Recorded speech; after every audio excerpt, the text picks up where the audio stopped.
જય જયેન્દ્ર બધાને. આપણે 1 મિનિટમાં શરૂ કરીએ.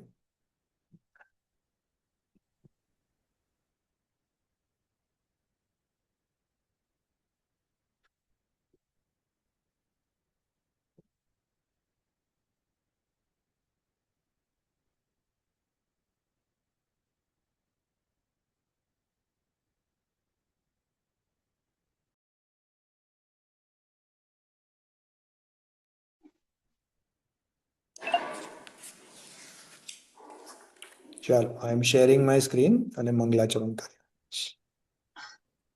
નમો અરિહંતાણમ, નમો સિદ્ધાણમ, નમો આયરિયાણમ, નમો ઉવજાયાણમ, નમો લોએ સવસાહુણમ.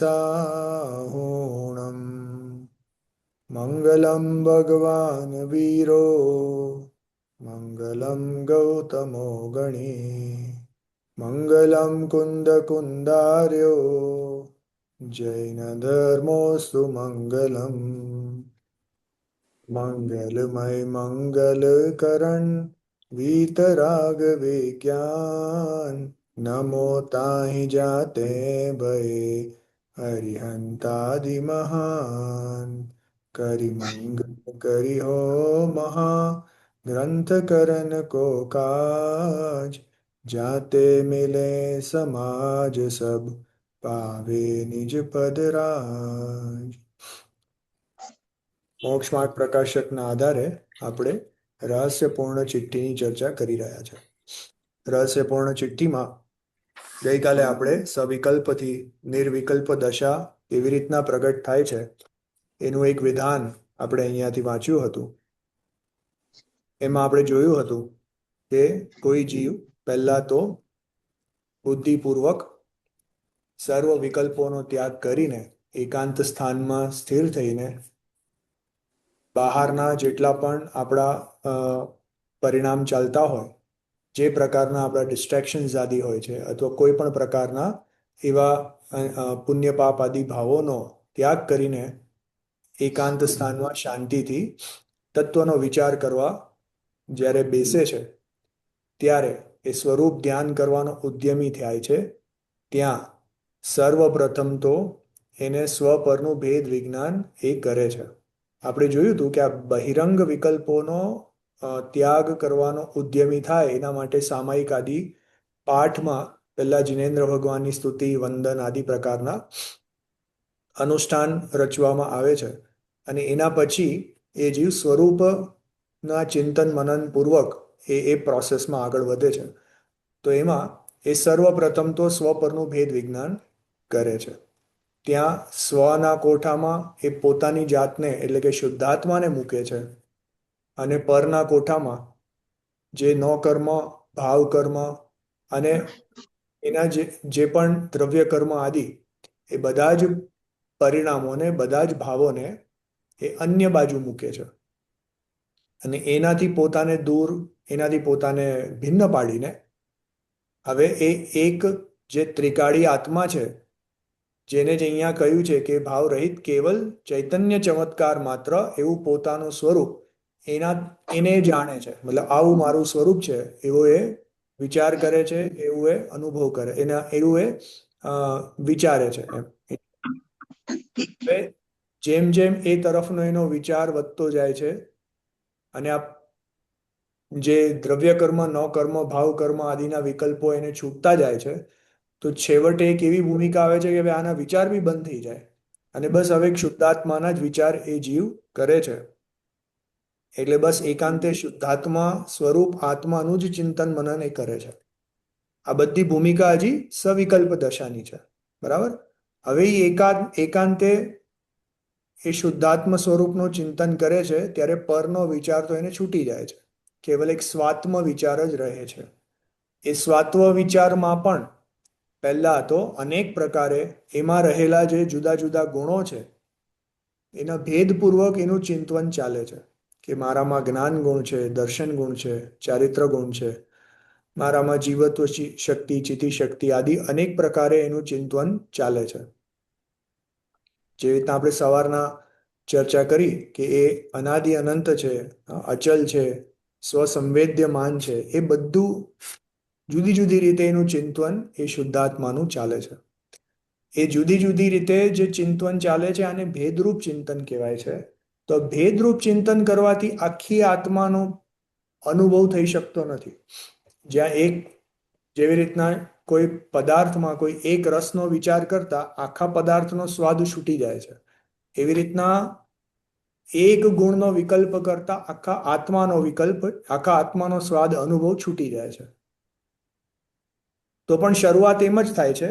તો ત્યાં નિજ સ્વરૂપમાં અનેક પ્રકારે તે અહમ બુદ્ધિ ધારે છે કે હું ચિદાનંદ છું, હું શુદ્ધ છું, હું સિદ્ધ છું, હું જ્ઞાનવાન છું, હું દર્શનવાન છું, આદિ અનેક પ્રકારે વિચાર કરતા એને એ વિચાર ચિંતન મનનમાં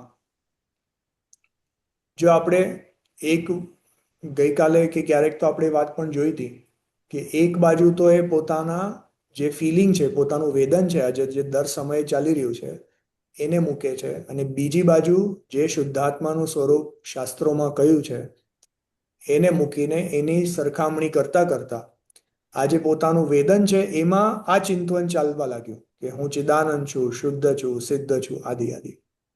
હવે એ ચિંતન અને પેલું શાસ્ત્રમાં શુદ્ધાત્માનું વર્ણન એ સેમ જ છે. ઇવેન્ચ્યુઅલી ત્યાં સુધી પહોંચે છે કે આ બે વસ્તુ એક જ છે. એટલે જેવું વસ્તુ સ્વરૂપ છે એવું જ પોતાનું વેદન છે, એમ વિચાર કરતો કરતો છેવટે એ વિચાર તરંગ પણ એની બંધ થઈ જાય છે. આ વિચાર કરતા કરતા એને પહેલા સહજ આનંદ તરંગ ઉઠે છે, ત્યાં રોમાંચ થઈ જાય છે. એ આનંદ તરંગ શેનો છે કે જેવું વસ્તુ સ્વરૂપ વાંચ્યું હતું, જેવું એને શાસ્ત્રોમાં નિર્ણય કર્યો હતો, એવું જ વિકલ્પાત્મક ભૂમિકામાં એવું પોતાને બેસે છે, ભાવ ભાષણ થાય છે. તો એ પ્રકારનું બુદ્ધિપૂર્વકનો નિર્ણય થતા એક સહજ આનંદ તરંગ ઉઠે છે, રોમાંચ થઈ જાય છે. એના પછી એવા વિચારો પણ એને છૂટી જાય છે અને બસ એક કેવલ ચિન્માત્ર સ્વરૂપ એને ભાસવા લાગે છે, અર્થાત એ આત્મામાં લીન થઈ જાય છે. આવી ભૂમિકા થતા એ જ્યારે એ જીવ આત્મામાં લીન થઈ જાય એને નિર્વિકલ્પ સ્વસંવેદન કહેવામાં આવે છે. ત્યાં સર્વ પરિણામ તે સ્વરૂપ વિશે એકાગ્ર થઈને પ્રવર્તે છે, જેને આપણે સવારના ઓલા બ્લેક હોલના એક્ઝામ્પલથી જોયું હતું કે સર્વ રીતે એ જ્ઞાન એનું પૂરા આત્મામાં જ લીન છે, એકાગ્ર છે. એવી દશાને આત્માનો અનુભવ કહેવામાં આવે છે. તો દર્શન જ્ઞાનાદિ વા નય પ્રમાણાદિ વિચાર આમાં વિલય થઈ જાય છે, જેની આપણે ચર્ચા કરી હતી કે જ્ઞાતા જ્ઞાન જ્ઞેય, ધ્યાતા ધ્યાન ધ્યેય, એવા બધા ભેદો પણ છૂટી જાય છે અને બસ એક હું આત્મા છું, બસ છું સોહમ, એ પ્રકારના એના વિચાર ચાલે છે. વિચાર બી નથી ચાલતા, એ પ્રકારનો અનુભવ થાય છે. એવી દશાને નિર્વિકલ્પ સ્વસંવેદન કહેવાય છે.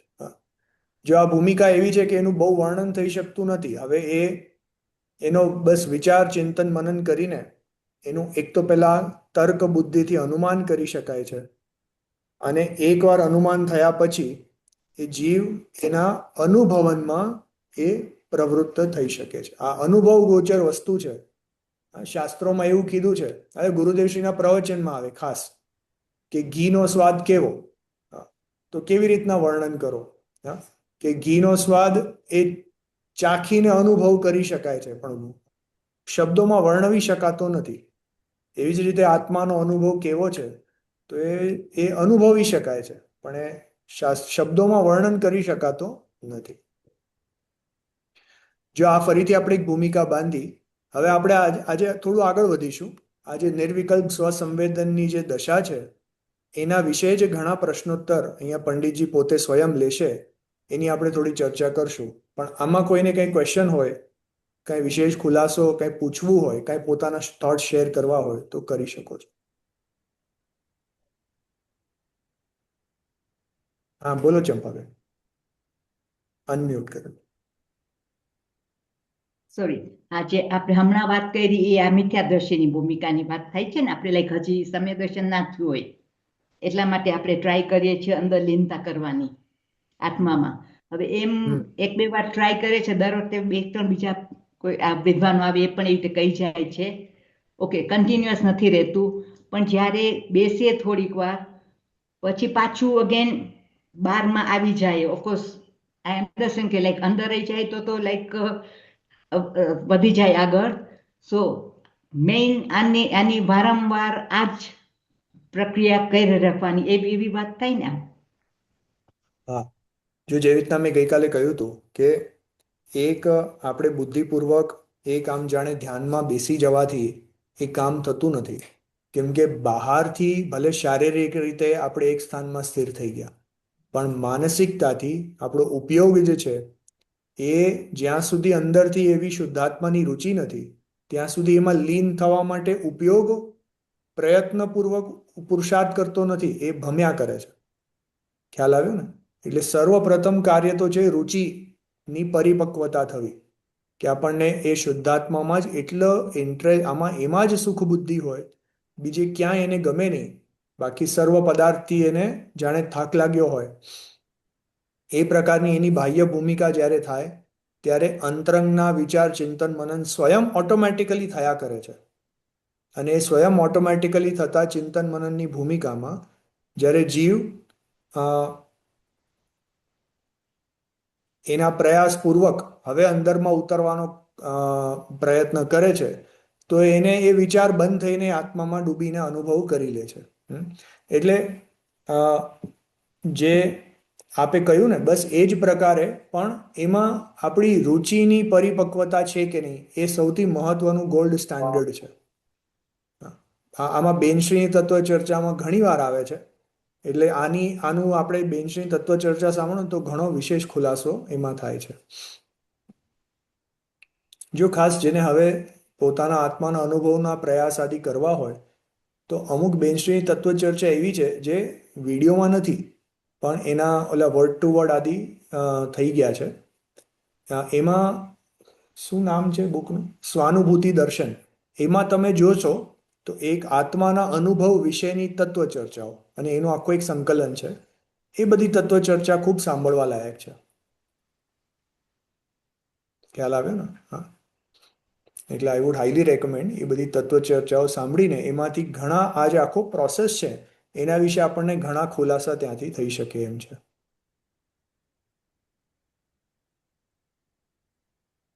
જો આગળ વધું છું, સવિકલ્પ વડે જે ચૈતન્ય સ્વરૂપનો નિશ્ચય કર્યો હતો તેમાં જ વ્યાપક રૂપ થઈ એવો પ્રવર્તે છે કે જ્યાં ધ્યાતા ધ્યેયપણું દૂર થઈ જાય એવી દશાનું નામ નિર્વિકલ્પ અનુભવ છે.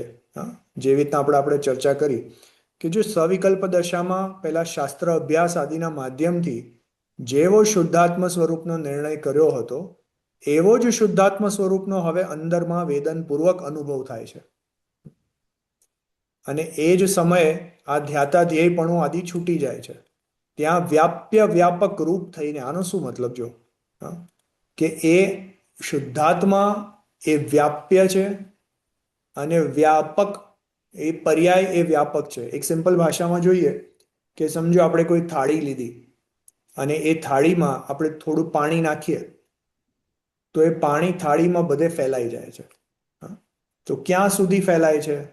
કે જ્યાં સુધી એ થાળીની બાઉન્ડ્રીઝ છે, એની જે ઓલી એજ હોય ને ઊંચી, ત્યાં સુધી એ પાણી ફેલાય છે. એનાથી બહાર જઈ શકતું નથી, કેમ કે ત્યાં ઓલા આપણે એજ હોય ને ઊંચી, તો ત્યાં આવીને પાણી અટકી જાય છે. તો જો જેટલી એ પાત્રની સીમા છે એ પ્રવાહી એટલું ફેલાય છે. ખ્યાલ આવ્યો ને? એટલે એ પાત્રને કહેવાય વ્યાપ્ય, અને જે એની અંદર ફેલાય છે વ્યાપક થાય છે એને કહેવાય વ્યાપક. એવી જ રીતે અહીંયા જે આત્મા છે એ આત્માની સીમા કેટલી છે? કે જેટલો ત્રિકાળી શુદ્ધ સ્વભાવની સીમા છે એટલી એની સીમા છે. તો એ બધામાં જ એ આખા આત્મ સ્વભાવમાં જ્ઞાન પર્યાય બધે ફેલાઈ જાય છે. જ્ઞાન પર્યાય એટલે કે જીવની પર્યાય, આખા અનંત ગુણોની પર્યાય, એટલે એને કહેવાય વ્યાપક. તો એ શુદ્ધાત્મ સ્વરૂપ વ્યાપ્યમાં એ આ વેદનની પર્યાય ફેલાય, એમાં વ્યાપી જાય છે. એટલે એને વ્યાપક કહેવાય છે. તો જો ફરીથી સવિકલ્પ વડે ચૈતન્ય સ્વરૂપનો જેવો નિશ્ચય કર્યો હતો તેમાં જ વ્યાપ્ય વ્યાપક રૂપ થઈ એવો પ્રવર્તે છે કે જ્યાં ધ્યાતા ધ્યેયપણું છૂટી જાય છે. એનું નામ અનુભવ છે. જો હવે થોડુંક આને સમજજો કે ક્યાં દ્રવ્ય લગાવવું, ક્યાં પર્યાય લગાવવું, આ બહુ સમજવું ઇમ્પોર્ટન્ટ છે. જેવી રીતના જો ચૈતન્ય સ્વરૂપ એટલે શું છે કે આ ત્રિકાળી દ્રવ્ય છે. ખ્યાલ આવ્યો ને? હવે વ્યાપ્ય વ્યાપક રૂપ થઈને એવો પ્રવર્તે છે. આ પ્રવર્તવું શું છે?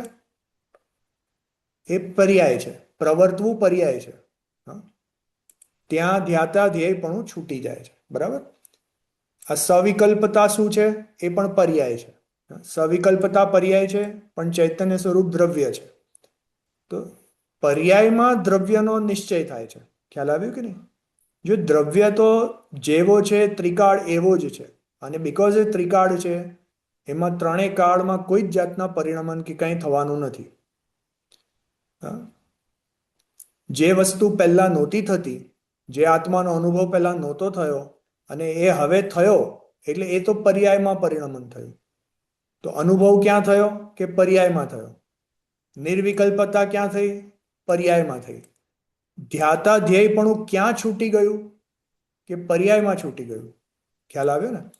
વ્યાપ્ય વ્યાપક રૂપ થઈને ક્યાં પ્રવર્ત્યો? કે પર્યાયમાં પ્રવર્ત્યો. પહેલા નહોતો પ્રવર્તતો ને હવે પ્રવર્ત્યો. ખ્યાલ આવે છે? સવિકલ્પ દશા ક્યાં થઈ? કે પર્યાયમાં થઈ. પણ ચૈતન્ય સ્વરૂપ કેવું છે? કે જો એ ત્રિકાળ છે. ખ્યાલ આવે છે ને? એટલે આમાં ક્યાં કઈ વસ્તુને લગાવવું એ જરા આપણે ક્લિયર સમજી લેવું જોઈએ. 1 મિનિટ, આ જરા બધું આવી જાય છે.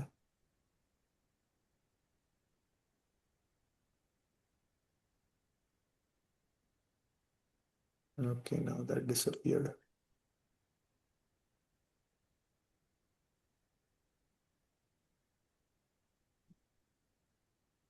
Okay, never mind. I cannot see your faces હવે.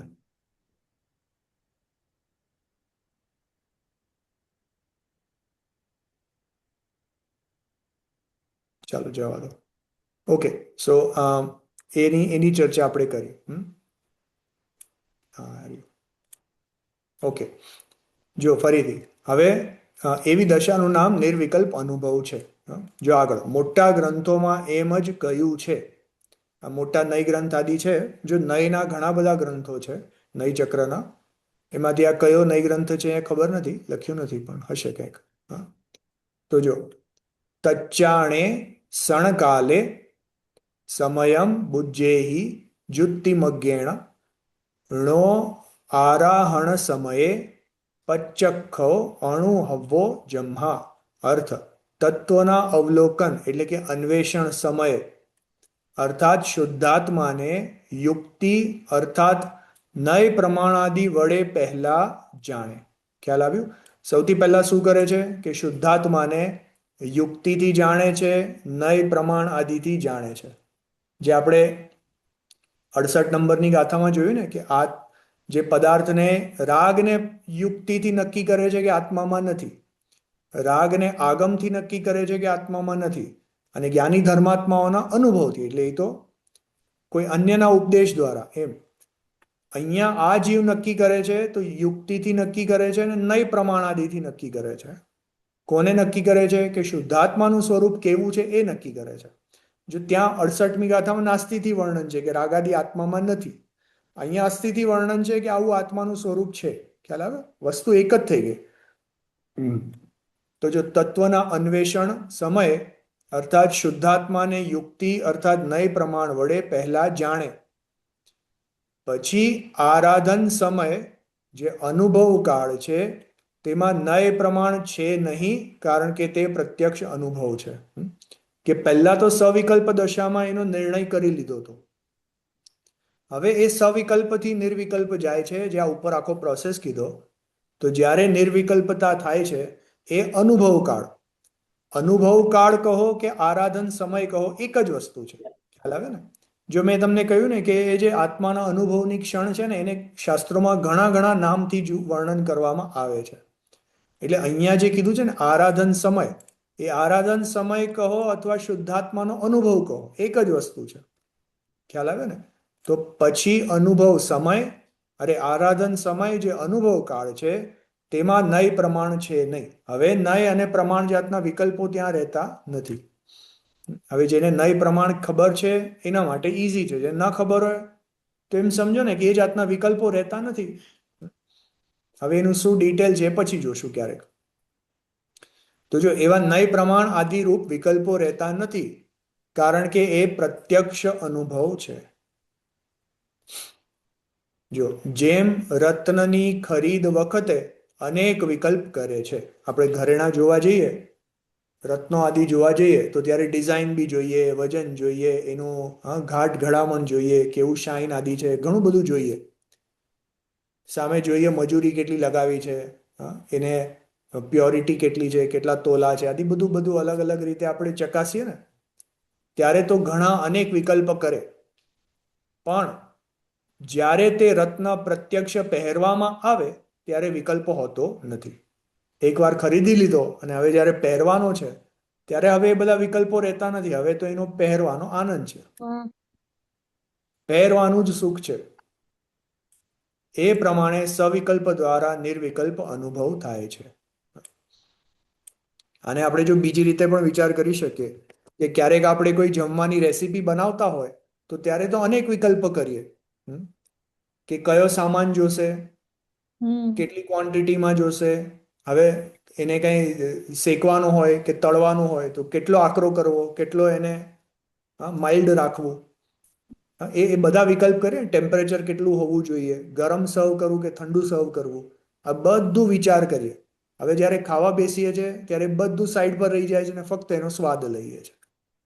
એવી જ રીતે જ્યારે પહેલા સવિકલ્પ દશામાં એ શુદ્ધાત્મા કેવો છે એનો નિર્ણય આપણે કરતા હતા તો અનેક જુદા જુદા શાસ્ત્રોને આપણે જોયા.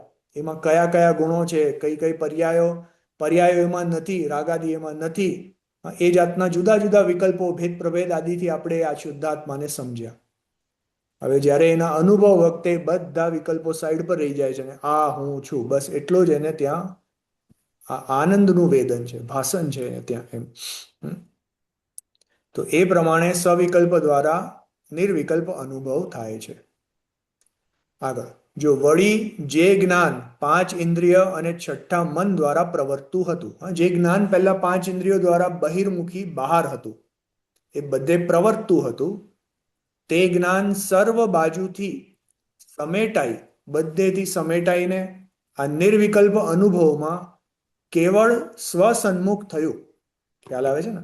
એ જ જ્ઞાન જે પહેલા પાંચ ઇન્દ્રિય અને મન દ્વારા બધે ફેલાતું હતું એ બધેથી હવે સમેટાઈને સ્વસન્મુખ એટલે પોતાના આત્મસન્મુખ થયું. કારણ કે તે જ્ઞાન ક્ષયોક્ષમ રૂપ છે, તેથી એક કાળમાં એક જ્ઞેયને જ જાણે છે. જીવનું અલ્પ જ્ઞાન છે. જ્યાં સુધી જીવ છદ્મસ્ત છે ને, કેવલ જ્ઞાની નથી, ત્યાં સુધી એનું જ્ઞાન અલ્પ છે. અને અલ્પ જ્ઞાનમાં એક સમયે એક જ વસ્તુને જાણે છે. જો આપણને પણ પાંચ ઇન્દ્રિયો છે, એ પાંચ ઇન્દ્રિયોના માધ્યમથી આપણને એમ લાગે કે આપણે બધી વસ્તુ એક સાથે કરીએ છીએ. સમજો આપણે ટીવીમાં ક્રિકેટ મેચ કે કંઈક જોતા હોય તો ટીવીને જોઈએ પણ છે, એની કોમેન્ટ્રી પણ સાંભળીએ છીએ, સાથે સમજો પોપકોર્ન આદિ કંઈ ખાઈએ બી છે આપણે. એક સાથે બધી વસ્તુ ચાલુ છે. પણ એક સાથે બધી વસ્તુને જ્ઞાન ભોગવી શકતું નથી. ખ્યાલ આવે છે ને? હા, જો આની ચર્ચા આગળ મોક્ષમાર્ગ પ્રકાશકના 7મા અધિકારમાં ખૂબ કરી છે કે 7મા નહીં, સોરી, 3જા અધ્યાયમાં કે જીવની ઈચ્છાઓ તો અનંતી છે. જીવની ઈચ્છા કેટલી છે? અનંતી છે.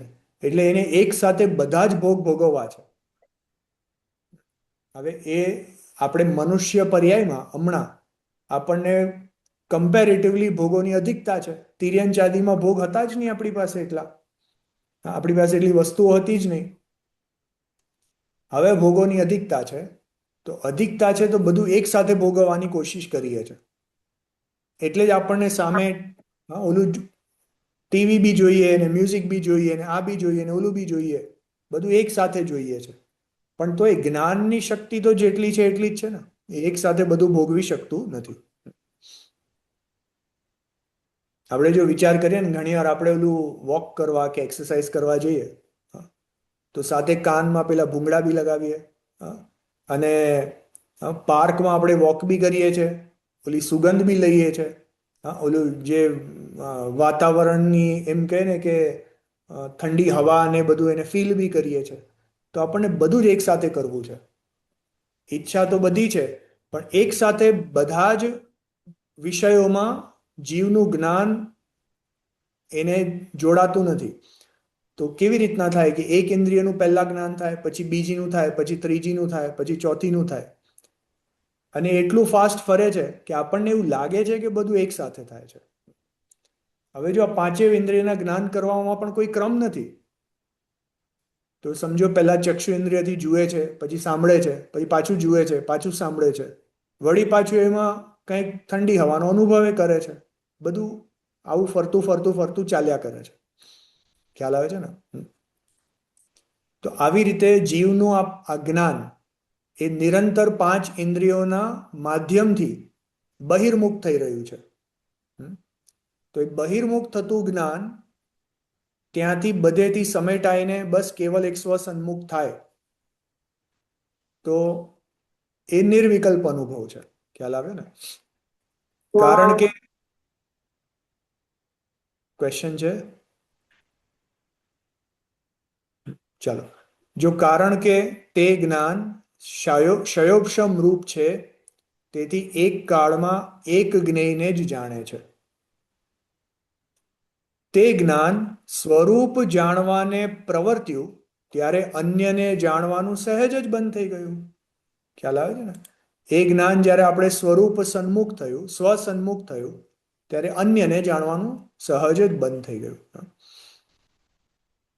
જો આને આવી રીતના વિચાર કરજો, આપણે જેટલું અત્યાર સુધી વાંચ્યું ને, એમાં બધી જગ્યાએ વર્ણન કેવી રીતના કરવામાં આવે છે કે આ જ્ઞાન જ્યારે બહિર્મુખ થઈ રહ્યું હતું, ત્યાંથી આપણે એને સ્વસન્મુખ કર્યું, જ્ઞાનને સમેટીને સ્વસન્મુખ કર્યું. જો બધી વારે ઘડીએ વર્ણન એવી રીતના આવે છે કે જ્ઞાનને આપણે સમેટ્યું, હા, પણ એટલે સમેટ્યું એટલે મારે આ નથી જાણવું, આ નથી જાણવું એમ કરીને સમેટાશે નહીં.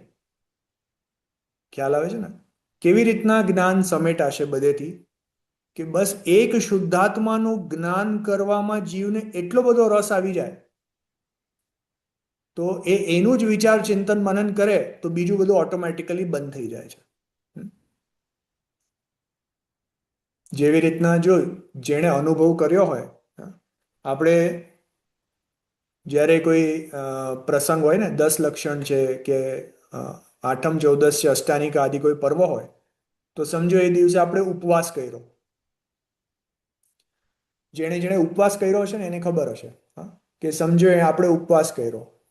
હવે એ દિવસે આપણને કંઈ કામ ન હોય, ઘરે જ બેઠા હોય, તો આપણા જ્ઞાનમાં નિરંતર એ જ ચાલ્યા કરે, ભૂખ લાગી છે, ભૂખ લાગી છે, ભૂખ લાગી છે.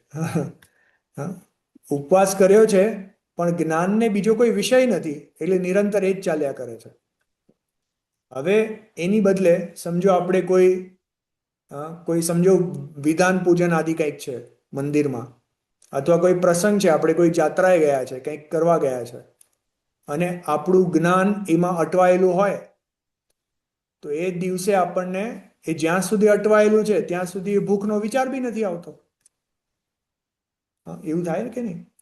જો અમે તો એવું કરીએ કે જ્યારે બી કોઈ જાત્રા કરવા જઈએ ને, એ સમેત શિખર આદિ સમજો આપણે ચડવા ગયા છે, પહાડ આખો, તો જ્યાં સુધી પહાડ ચડીને ઉતરીને ન આવે ત્યાં સુધી કંઈ ખાય નહીં. પછી એકવાર ઉતરીને આવે, પછી આપણે કંઈક લઈએ. એવી રીતના એવું આપણે નિયમ લીધો હોય. તો જ્યાં સુધી આપણે એ ગતિવિધિઓમાં છે, જ્યાં સુધી એક્ટિવિટીમાં છે, ચલો પહાડ ચડીએ છીએ, ટૂંક ઉપર જઈએ છીએ, ત્યાં અર્ઘ લીધા, કંઈક કર્યું, નીચે આવતા આવતા પણ બધા સાથે હોય, ગ્રુપમાં કંઈક ભક્તિ લેતા હોય, કંઈક કરતા હોય, ત્યાં સુધી આપણને કાંઈ જરાય ભૂખ કે કાંઈનો વિચાર બી ના આવે. એકવાર હવે નીચે ઉતરી ગયા અને ધર્મશાળામાં આવ્યા ને પછી ઓલા હાથ પગ ધોવા જઈએ કે કંઈક કરવા જઈએ ને એટલે સડનલી વિચાર આવે કે અરે બહુ ભૂખ લાગી, બહુ તરસ લાગી. હા, ખ્યાલ આવે છે ને? એવો આવો સડનલી જો આ જ્ઞાનનો બધો કમાલ છે કે જ્ઞાન જ્યાં સુધી કોઈ વસ્તુમાં અટવાયેલું છે ત્યાં સુધી એને બીજી વસ્તુનો વિચાર સુદ્ધા નથી આવતો. ઓર ઇવન ફોર દેટ મેટર જે આપણે જેન્ટ્સ લોકો જોબ ક્યાદી કરતા હોય તો કામમાં એટલા બધા વ્યસ્ત હોય કે એ દિવસે આપણને જમવાનો વિકલ્પ ન આવે. તો સહજ એમ જ સમય નીકળી જાય છે ને ખબર નથી પડતી કે અરે આટલો ટાઈમ નીકળી ગયો. ખ્યાલ આવે છે ને? હા, તો જો એ જ્ઞાનનું કાર્ય આવું છે એટલે કહેવાનો મતલબ શું છે? પોતાના જ્ઞાનને બધેથી સમેટવાની કોશિશ કરશું ને તો ક્યારે સમેટાશે નહીં. પણ એની કરતા એ શુદ્ધાત્માના અંદરથી રુચિ એટલી આપણને આવે કે આપણને એમાં એટલો રસ લાગે, એનો વિચાર કરવામાં, ચિંતનમાં આપણને એટલો રસ લાગે કે આપણું જ્ઞાન એમાં મગ્ન થઈ જાય તો બીજે બધેથી ઓટોમેટિકલી છૂટી જાય છે. ખ્યાલ આવે ને? જો કારણ કે જ્ઞાન ક્ષયોક્ષમ છે તેથી એક કાળમાં એક જ જ્ઞેયને જાણે છે. તે જ્ઞાન સ્વરૂપ જાણવાને પ્રવર્ત્યું ત્યારે અન્ય જાણવાનું સહેજ જ બંધ થયું. જોયું? આજે હું કહેતો તો હમણાં જ આવી ગયું જોગાનું જોગ, કે જો તે જ્ઞાન સહજ સ્વને જાણવામાં પ્રવર્ત્યું તો અન્ય જગ્યાએથી સહેજ જાણવાનું બંધ થઈ ગયું. ત્યાં એવી દશા થઈ કે બાહ્ય અનેક શબ્દાદિક વિકાર હોવા છતાં સ્વરૂપ ધ્યાનીને એની કાંઈ ખબર પડતી નથી. આ ખ્યાલ પડ્યો કે નહીં? કે જો બહારમાં અનેક પ્રકારના અવાજ બી આવે છે, ઘણા પ્રકારના ડિસ્ટર્બન્સીસ થાય છે, વીજળીઓ ચમકે છે, પ્રાણીઓ બોલે છે, કોઈ ઢોલ નગારા વાગે છે, ગમે તે પ્રકારના બહારની ઘટનાઓ બનતી હોય, પણ જે સ્વરૂપ ધ્યાની છે, જે પોતાના આત્મામાં લીન છે, એને ખબર બી પડતી નથી. કેમ કે જ્ઞાન પૂરેપૂરું આત્મસન્મુખ થઈ રહ્યું છે તો અન્ય ઇન્દ્રિયો દ્વારા એ જ્ઞાન બહાર જતું નથી. હવે બહાર જતું નથી તો બહારની વસ્તુને જાણતું નથી. તો જો વિચાર કરતા પાંચેય ઇન્દ્રિયના વિષય લઈ લેજો અને મનના બધાના, કે આત્મા જ્યારે સ્વસન્મુખતામાં લીન છે ત્યારે સ્પર્શેન્દ્રિયમાં જ્ઞાન જતું નથી.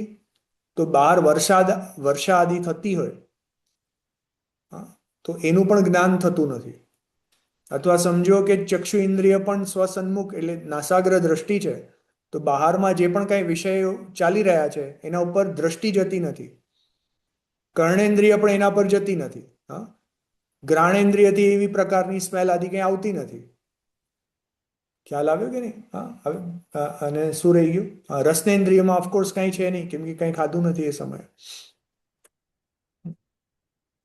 આ સમજાય છે ને? જો મહાવીર ભગવાનના જીવ સિંહની પર્યાયમાં હરણને ખાઈ રહ્યા છે, મોઢામાં માંસનો ઓલો કટકો છે, અને એ સમયે મુનિરાજનો ઉપદેશ સાંભળીને સ્વસન્મુખ થઈને આત્માનો અનુભવ કરે છે, તો ખરી રીતે તો એ મહાવીર ભગવાનના જીવ એ સમયે રસનેન્દ્રિયનો સ્વાદ લઈ જ નથી રહ્યા. ખ્યાલ આવે છે ને? જો બધી રીતે વિચાર કરી જોજો. જેવી રીતના આપણે સ્ટોરીઝ કે ઘણી વસ્તુ આવે ને કે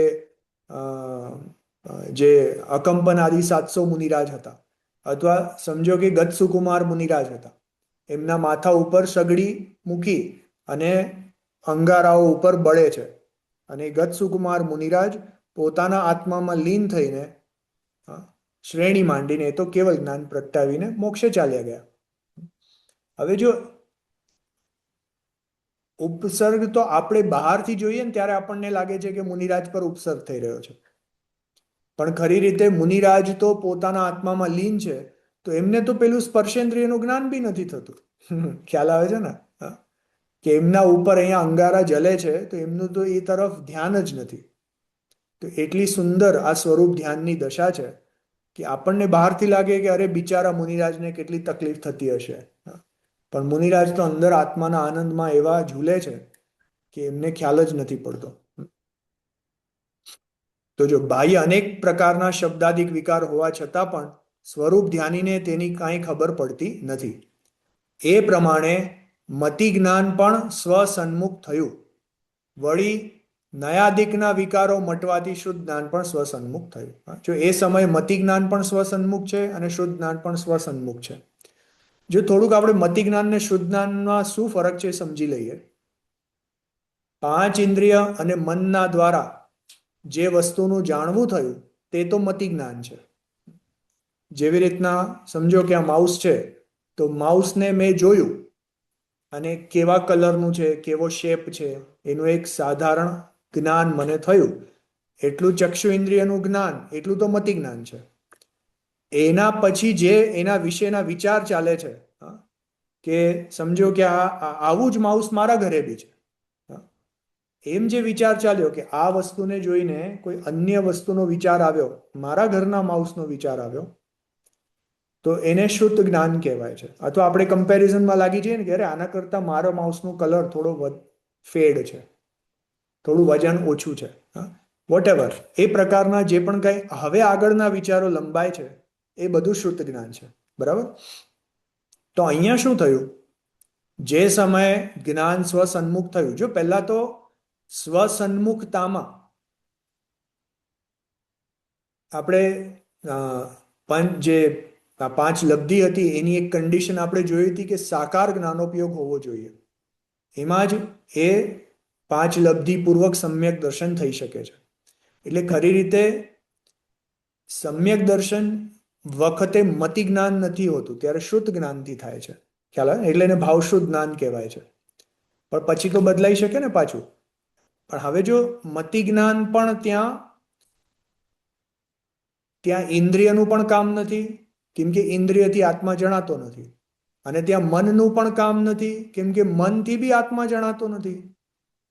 પહેલા જે હું શુદ્ધ છું, બુદ્ધ છું આદિ જે વિચારો ચાલતા હતા અહીંયા ઉપર, જે સવિકલ્પ દશા હતી, એટલું તો હજી વિકલ્પાત્મક દશા છે. તો ત્યાં તો મનના વિકલ્પો ચાલુ છે. બરાબર? અહીંયા ઇન્દ્રિયનું તો કંઈ કામ નથી હવે, પણ આ બધા મનના વિકલ્પો ચાલુ છે. તો ત્યાં સુધી તો જ્ઞાન સાકાર છે. એના પછી જ્યારે સ્વસન્મુખતામાં એ જીવ ડૂબી ગયો, આત્માના અનુભવમાં એ જીવ ડૂબી ગયો, હવે એ સમયે મતિ જ્ઞાનમાં 5 ઇન્દ્રિય કે મનનો કોઈનો આશ્રય નથી. એટલે મતિ જ્ઞાન સ્વસન્મુખ થયું. અને એ જ સમયે શુદ્ધ જ્ઞાનમાં પણ હવે કોઈ અન્ય વિકલ્પો રહેતા નથી. નય પ્રમાણ આદિ અથવા ઓલું કોઈ પ્રકારના ભેદ પ્રભેદ એ પ્રકારનું કાંઈ રહેતું નથી. એટલે એ પણ હવે સ્વસન્મુખ થઈને શુદ્ધ જ્ઞાનમાં પણ કોઈ પ્રકારના આવા ભેદ પ્રભેદ વિચારો આદિ રહેતા નથી. એટલે હવે એને ત્યાં સાકાર કહેવાય કે નહીં ખબર નહીં, પણ બેઝિકલી ત્યાં શુદ્ધ જ્ઞાન પણ બધેથી હટીને સ્વસન્મુખ થયું. ખ્યાલ આવ્યો ને? પોતાના ફૂલ કોન્સન્ટ્રેશનથી. એટલે મતિ જ્ઞાન અને શુદ્ધ જ્ઞાન બેવ સ્વસન્મુખ જ છે એ સમય. એટલું કહેવાનો સાર છે અહીંયા. આવું વર્ણન સમયસારની ટીકા આત્મખ્યાતિમાં છે તથા આત્મ અવલોકન આદિમાં છે. એટલા માટે જ નિર્વિકલ્પ અનુભવને અતિન્દ્રિય કહીએ છીએ. અતિન્દ્રિય કેમ કહેવાય છે? કેમ કે હવે કોઈ પ્રકારની ઇન્દ્રિયો એમાં ઇન્વોલ્વ નથી. ઇન્દ્રિયો કહેતા મન બી લઈ લેવાનું, એ પણ આમાં ઇન્વોલ્વ નથી. જો જેવી રીતના 5 ઇન્દ્રિય છે ને, ચક્ષુ ઇન્દ્રિય આદિ, તો એને ઇન્દ્રિય કહેવાય છે. તો મનને પણ ભાવેન્દ્રિય કહેવાય છે. એવો પણ એક શબ્દ શાસ્ત્રમાં આવે છે. મનને ભાવ ઇન્દ્રિય કહેવાય છે. તો અહીંયા કોઈ પણ પ્રકારની ઇન્દ્રિયો ઇન્વોલ્વ નથી, એટલે એને અતિન્દ્રિય જ્ઞાન કહેવાય છે. તો નિર્વિકલ્પ અનુભવને અતિન્દ્રિય કહીએ છે, કારણ કે ઇન્દ્રિયોનો ધર્મ તો એ છે કે સ્પર્શ રસ ગંધ વર્ણને જાણે. હવે એ અહીંયા નથી. અને મનનો ધર્મ એ છે કે અનેક વિકલ્પ કરે, તો એ પણ અહીંયા નથી. તેથી જે જ્ઞાન ઇન્દ્રિયો અને મનમાં પ્રવર્તતું હતું, તે જ જ્ઞાન હવે અનુભવમાં પ્રવર્તે છે. તેથી આ જ્ઞાનને અતિન્દ્રિય કહીએ છે. ખ્યાલ આવે છે ને? આ ઇન્દ્રિય અતિન્દ્રિયની વાત કેવી રીતના સમજવી? જો જે જ્ઞાન પહેલા બધે બહાર ફેલાતું હતું, એને ત્યાંથી સમેટીને આપણે સ્વસન્મુખ કર્યું. એટલે કે બેઝિકલી શુદ્ધાત્માના જ વિચાર એટલા કર્યા આપણે કે બધેથી જ્ઞાન હટી ગયું, અને શુદ્ધાત્માના વિચાર ચિંતન પણ, એ વિકલ્પો પણ બંધ થઈ ગયા, અને આત્મા સ્વસન્મુખ થયો. હવે એ સમયે સ્વસન્મુખતામાં જ મતિશ્રુત જ્ઞાન ડૂબેલા છે, ત્યાં કોઈ પ્રકારના બીજા વિકલ્પ આદિ થતા નથી, એટલે એને નિર્વિકલ્પ અનુભવ કહેવામાં આવે છે.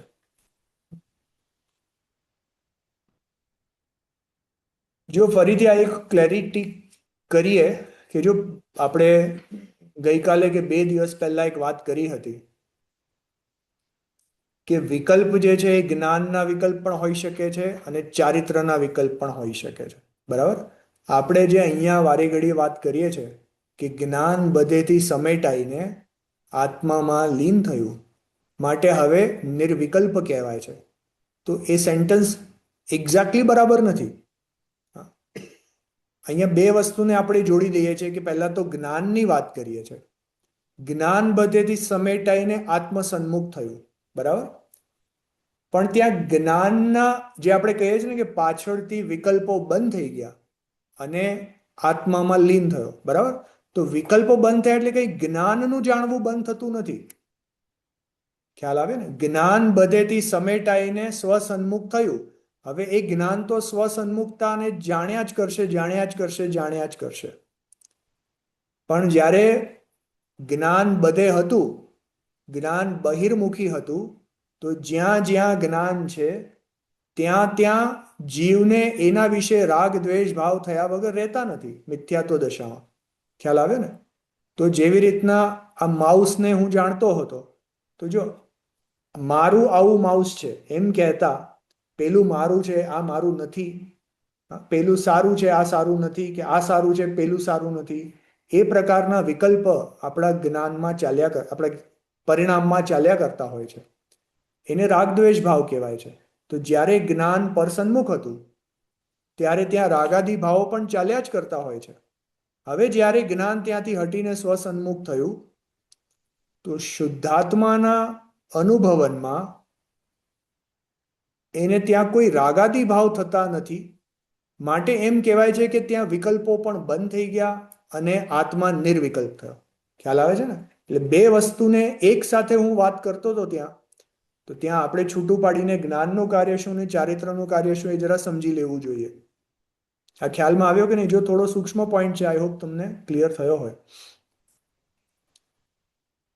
નિર્વિકલ્પ સ્વસંવેદનમાં જ્ઞાનનું જાણવું બંધ થઈ જાય છે એમ નથી. જ્ઞાન તો એને જાણ્યા જ કરે છે, પણ એ સમયે રાગાદી ભાવ થતા નથી, તો એને નિર્વિકલ્પતા ત્યાં કહેવાય છે. બરાબર.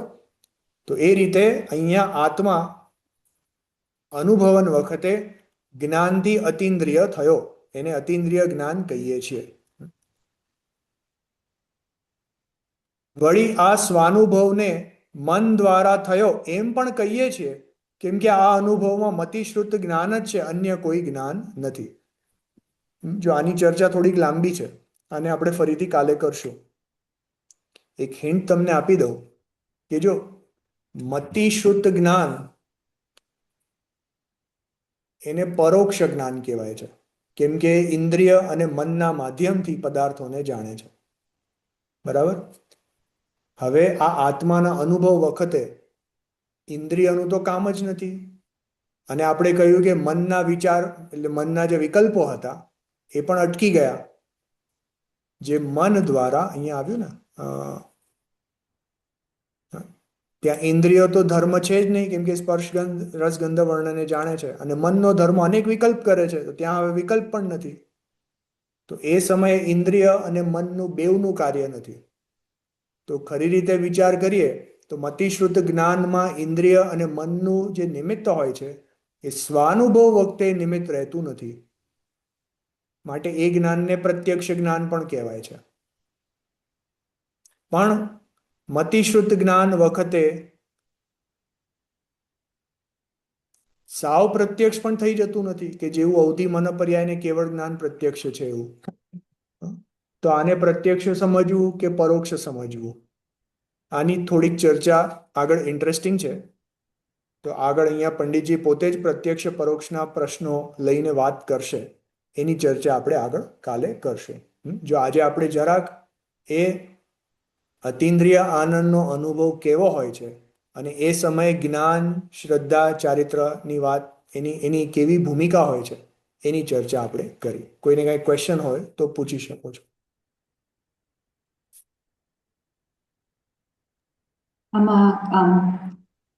અમે તત્વમણી પ્રદીપ ચાલે છે ને એમાં સ્વસંવેદન સામ્યાવારિક પ્રત્યક્ષ કીધું હતું મતિજ્ઞાનને.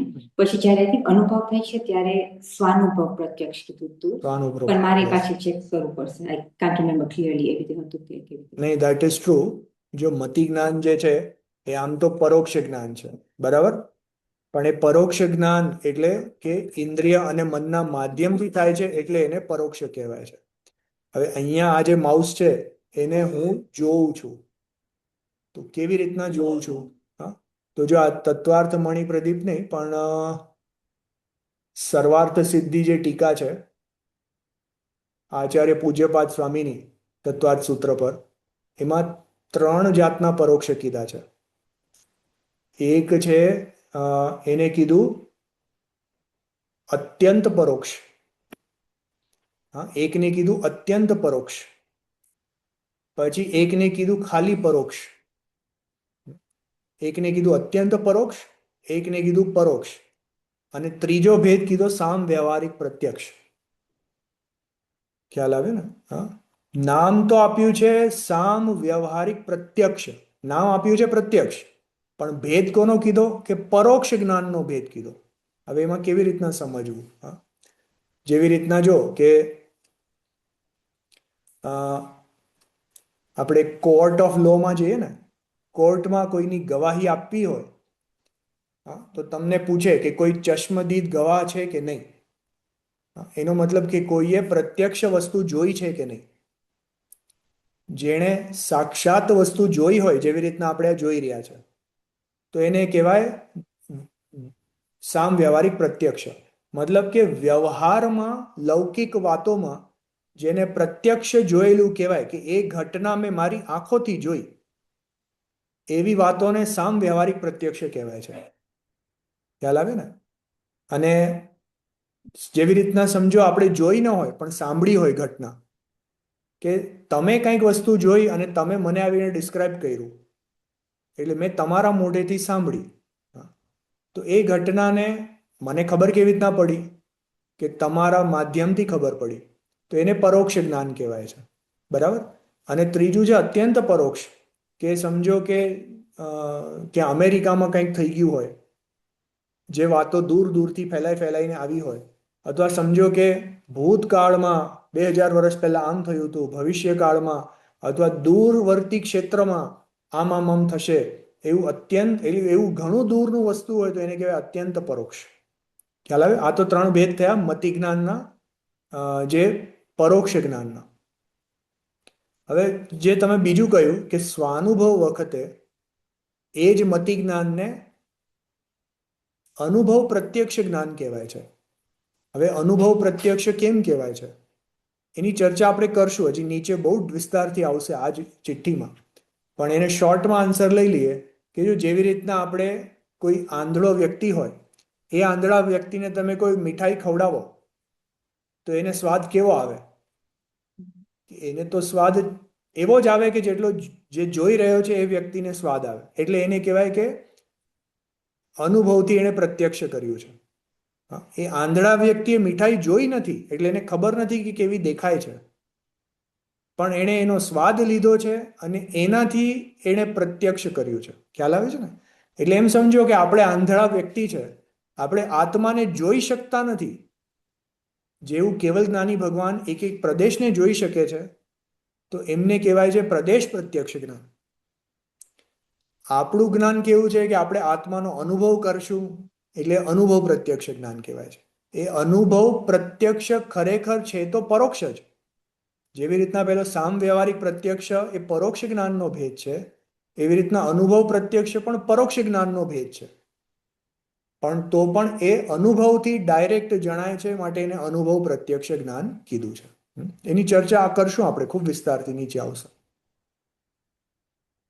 જો આજે ગુરુવાર થયો ને, હજી આપણે શુક્ર અને શનિ આપણી પાસે 2 દિવસ છે, એમાં આપણે લગભગ આ ચિઠ્ઠી પૂરી કરવાનો પ્રયાસ તો કરશું. જોઈએ, હજી ઘણું બધું બાકી છે આમાં. ઓહો, ઘણા પેજ છે. જોઈએ, જેટલું થશે એટલું કરશું. બોલો, બીજા કોઈ પ્રશ્ન છે કોઈને? ચાલો બીજી વાણી સ્તુતિ લઈએ. निज निधि निज में बताई यह अनंत उपकार है, इसके लिए जिन वाणी माँ को वंदना शत बार है, वंदना शत बार है. नौवा नमोकार मंत्र.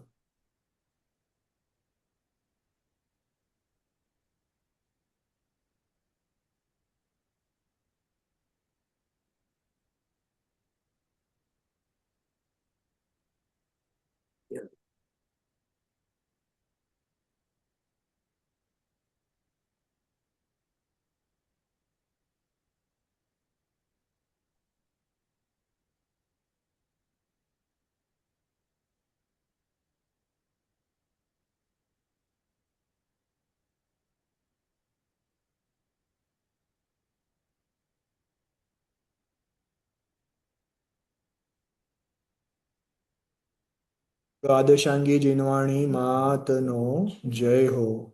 પરમ કૃપાળુ શ્રી સદગુરુ દેવનો જય હો. પ્રશામૂર્તિ ભગવતી માતનો જય હો.